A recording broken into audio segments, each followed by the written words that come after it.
Greetings, Seekers, and welcome to the Library of Divine Echoes. I'm your host, Christopher Little, and today's episode will be exploring the mystical divinatory practice of automatic writing. Towards the end, there is a short, guided meditation designed to help the listener enter a mental space to try their hand at putting automatic writing into practice. The study of automatic writing, or psychography, is a vital component of any advanced inquiry into esotericism. At its core, the phenomenon is defined as the product of written words without the conscious volition of the writer. This deceptively simple definition immediately reveals the central tension of the practice. Is the writing sourced from an external, disembodied entity, or does it originate from a non-conscious, internal part of the self? For scholars of esotericism, this is not merely a historical or psychological question, but a foundational one, as automatic writing serves as a primary mode of communication with non-physical realms, deeply intertwined with modern occult revivalism. A rigorous academic approach to this topic necessitates moving beyond a binary of credulity versus skepticism. The purpose of this lecture is to establish a critical framework for understanding automatic writing by synthesizing its various explanatory models. This includes examining the traditional spiritual hypothesis, the psychological and dissociative models developed in the late 19th and early 20th centuries, and contemporary neurobiological explanations. By exploring these different lenses, a more nuanced and comprehensive picture of the phenomenon emerges, one that respects the historical context of its claims, while also engaging with modern scientific and psychological interpretations. The journey through the history of automatic writing thus becomes an exploration of the boundaries of human consciousness itself.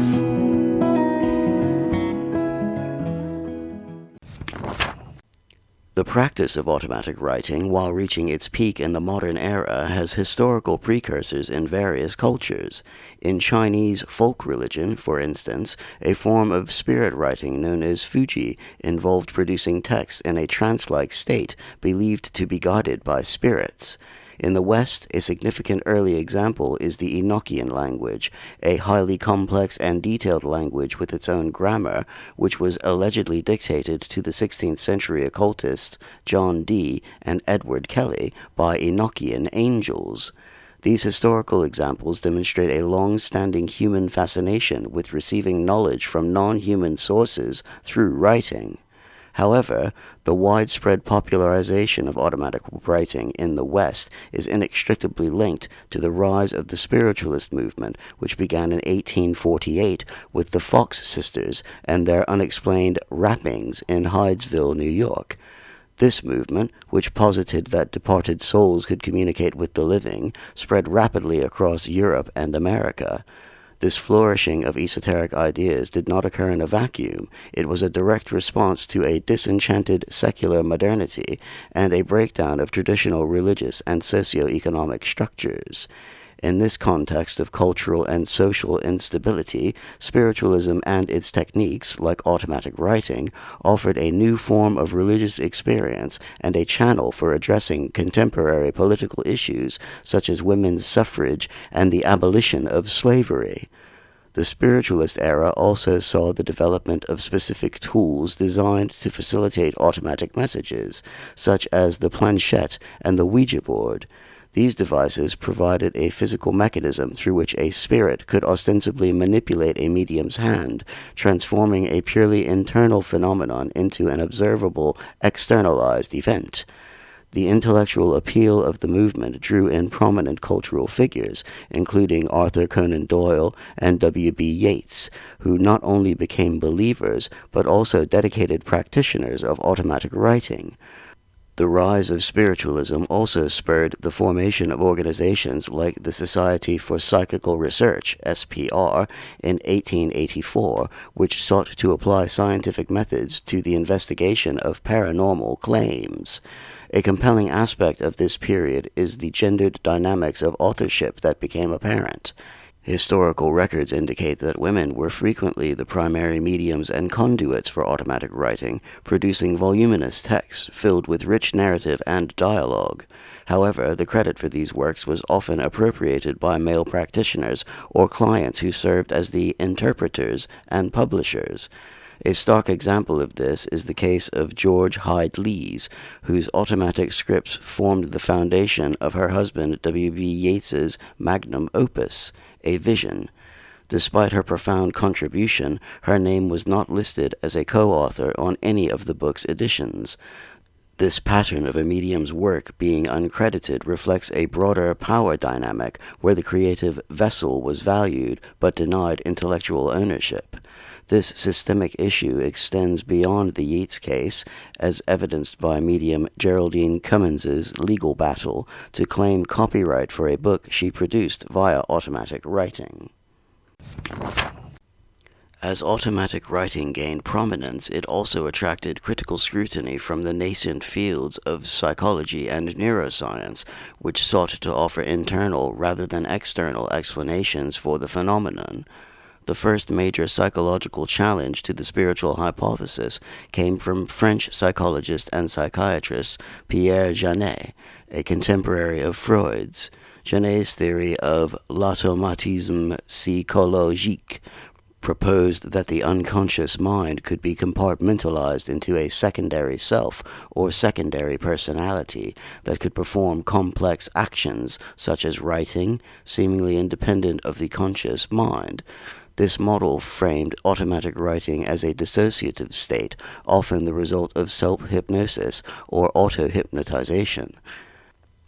This theory was famously and meticulously applied in Theodore Flournoy's 1900 study Des Indes à la planète Mars, From India to the Planet Mars. Flournoy investigated the medium Helene Smith, née Catherine Elise Muller, who produced automatic scripts in a fanciful Martian language, along with detailed accounts of past lives as a Hindu princess and Marie Antoinette. Flournoy's conclusion was that these complex outputs were not messages from spirits, but rather romances of the subliminal imagination, products of Smith's unconscious mind.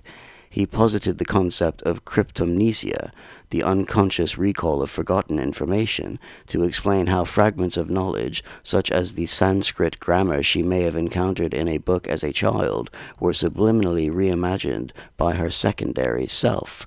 This landmark study provided a compelling psychological framework that has since been used to deconstruct other cases of mediumship. Another influential model, more mechanistic in its approach, is the ideomotor phenomenon. This is a psychological concept that describes involuntary muscular movements caused by a thought or mental image. These movements are often minuscule and occur without the person's conscious awareness or decision to act.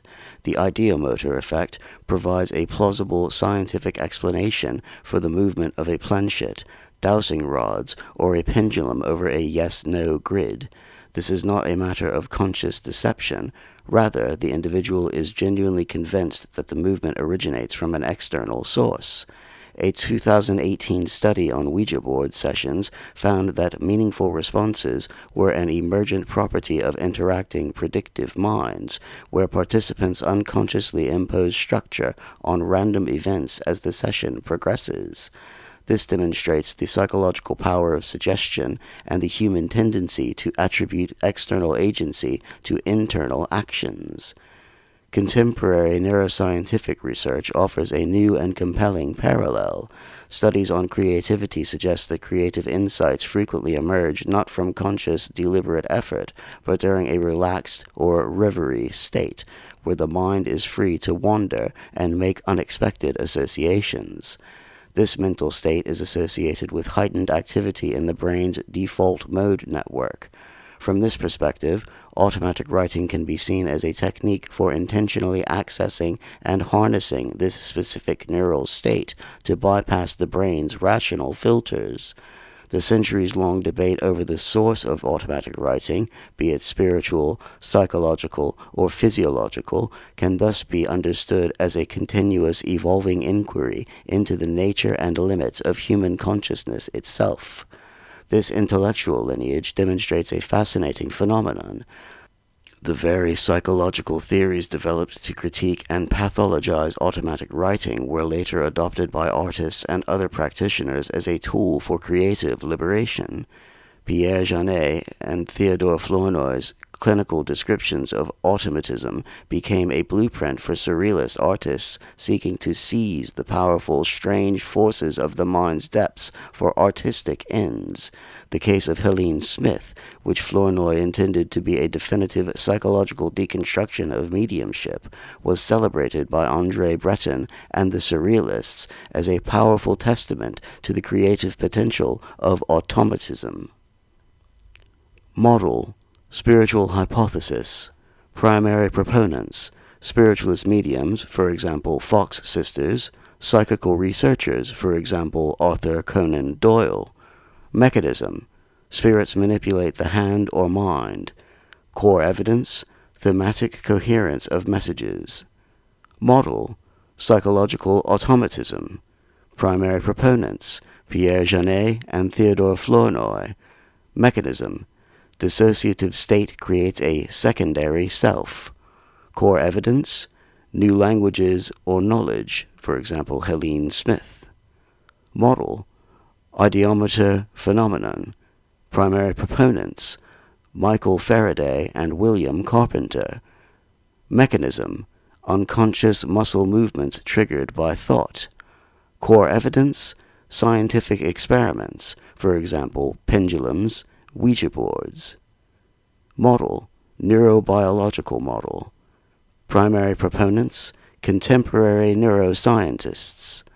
Mechanism, the default mode network makes non-conscious associations. Core evidence, fMRI studies on creativity and resting states. The history of automatic writing is best understood through the stories of its most famous practitioners, each of whom illuminates a different cultural paradigm.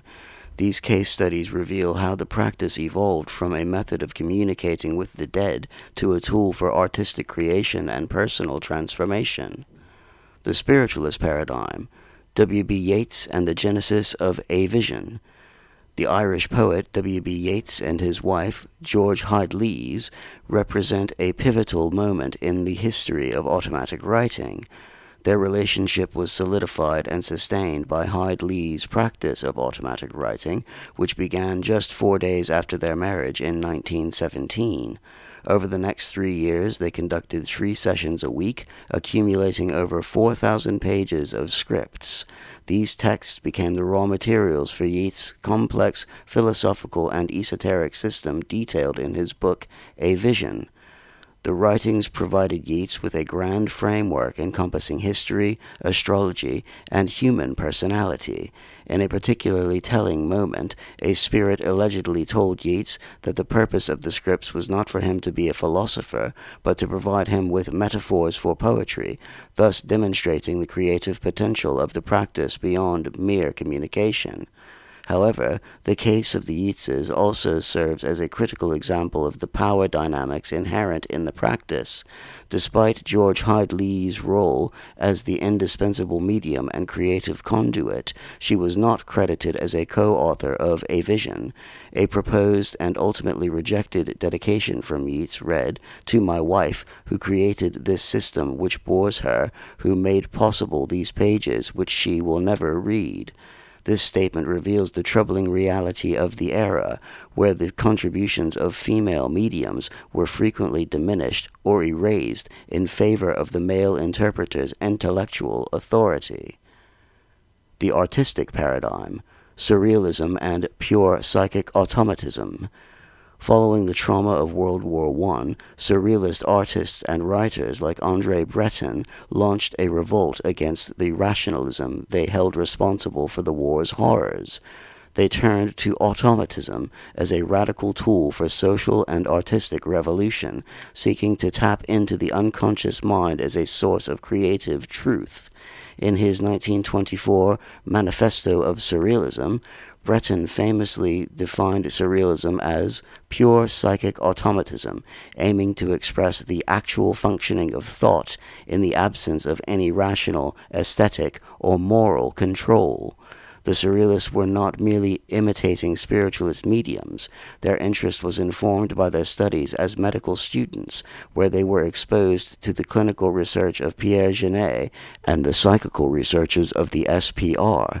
They transformed Genet's psychological concepts of dissociation into a method for artistic creation. For Breton and his colleagues, the goal was to bypass the conscious ego and liberate the deeper forces of the mind. However, the power of this practice was not without its risks. Early experiments by Breton and Philippe Saupold, where they wrote for 10 hours a day, resulted in hallucinations, which led Breton to compare the dangerous technique to a hallucinogenic drug. This demonstrates that the Surrealists viewed automatism as a potent and potentially destabilizing method of consciousness alteration. The New Age paradigm, Jane Roberts and the Seth material. The mid-20th century saw another evolution in the practice, moving from spiritualist mediumship to what would become known as channeling. Jane Roberts, an American author and poet, began her journey in 1963 by experimenting with a Ouija board before transitioning to a form of trance dictation. She claimed to be a medium for a discarnate entity named Seth, who described himself as an energy personality essence, no longer focused in physical form. The resulting collection of texts, known as the Seth material, became a foundational text for the New Age movement. The core philosophy of the Seth material is that consciousness creates matter, and that individuals are ultimately responsible for their own reality through their thoughts and beliefs. This represents a significant shift from simple spirit communication to a complete, internally focused, metaphysical system. In her book, Adventures in Consciousness, Roberts presented an alternate map of reality and a new psychology that provided a framework for validating non-ordinary experiences, such as out-of-body episodes and precognitive dreams, as legitimate expressions of the personality. Her channeled writings about the perspectives of figures like William James and Rembrandt further blurred the line between automatic writing, creative inspiration, and personified psychological exploration. Throughout all these case studies, a consistent theme emerges. The automatist is positioned as a conduit, not an author. In spiritualism, the hand is manipulated by a spirit. In surrealism, the text is a pure expression of the unconscious, bypassing the rational author. And in the New Age movement, a separate entity dictates the material. This repeated subversion of the traditional role of authorship fundamentally challenges the very notion of individual creativity, reframing it as a process of reception and transcription rather than one of invention. Paradigm: Spiritualism. Period: 19th century. Primary goal: communication with the dead. Claimed source: discarnate spirits. Key practitioners: Fox Sisters, W.B. Yeats, Arthur Conan Doyle. Defining text: A Vision, Yeats. Paradigm: Surrealism. Period: early 20th century. Primary goal: artistic literary innovation. Claimed source: the unconscious mind. Key practitioners: André Breton, Philippe Saupold, André Masson. Defining text: Manifesto of Surrealism, Breton. Paradigm: New Age. Period: mid-20th century to present. Primary goal: personal spiritual growth. Claimed source: energy personality essences, higher self. Key practitioners: Jane Roberts. Defining text: the Seth material, Roberts. The history and practice of automatic writing are fraught with profound questions concerning agency, authorship, and the nature of meaning itself. If the conscious self is not the author, then who or what is? The debate has philosophical, legal, and creative implications. The legal case of Geraldine Cummins, who had to fight for the copyright of a text she produced via automatic writing, highlights the complex legal vacuum surrounding channeled work. Ethically and philosophically, the question remains whether a text produced in a dissociative state can be truly said to belong to the person who holds the pen. The very meaning of the texts produced is also subject to interpretation. The chaotic and often nonsensical nature of automatic writing output, particularly in its raw form, requires a hermeneutic framework to be made intelligible. Spiritualists interpret such writings as divine or spiritual revelation. Surrealists, in contrast, see them as raw material from the unconscious to be curated and shaped into art. In a therapeutic context, the text becomes a symbolic map of the individual's inner psyche to be analyzed for personal insight. The meaning of the automatic script is not intrinsic, it is a function of the belief system and interpretive lens applied by the practitioner or analyst. This centuries-old inquiry into the nature of automatism finds a striking and timely parallel in the emergence of modern generative artificial intelligence. These AI models, like a modern planchette, produce complex texts by synthesizing a vast corpus of existing human expression. The training data for these systems can be understood as a form of collective unconscious, a vast digital archive of human knowledge, biases, and artistic output. When a writer or artist uses a generative AI to overcome a creative block, they are engaging in a form of mechanical mediumship, receiving a text that is both alien and yet profoundly human, much like an automatic script. The role of the human operator in this process shifts from that of a sole creator to a curator and guide, a modern channeler who prompts and refines the output of the digital spirit of the data. This relationship profoundly echoes the historical dynamics of automatic writing, where the agency of the individual writer is intentionally suppressed in favor of a larger, non-conscious source. The exploration of automatic writing thus extends its relevance into the digital age, offering a historical and philosophical lens through which to understand the emerging debates around authorship, creativity, and the nature of intelligence in the age of artificial consciousness. Before you begin your automatic writing practice, take a moment to ensure you are seated comfortably. Have your pen resting lightly on your paper, or your hands resting softly on your keyboard. Close your eyes.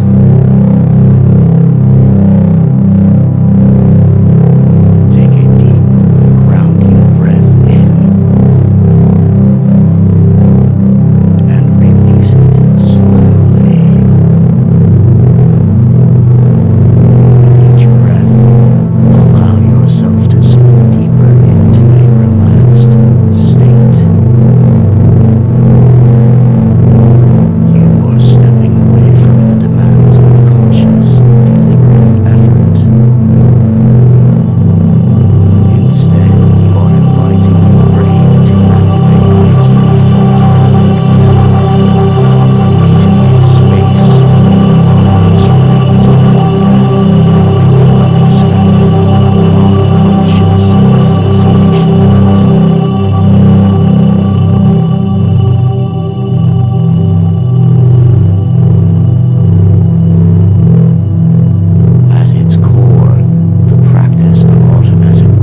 automatic writing from the 16th century Enochian text to the contemporary era of New Age channeling reveals a persistent human desire to connect with and manifest knowledge from sources beyond the ordinary conscious mind.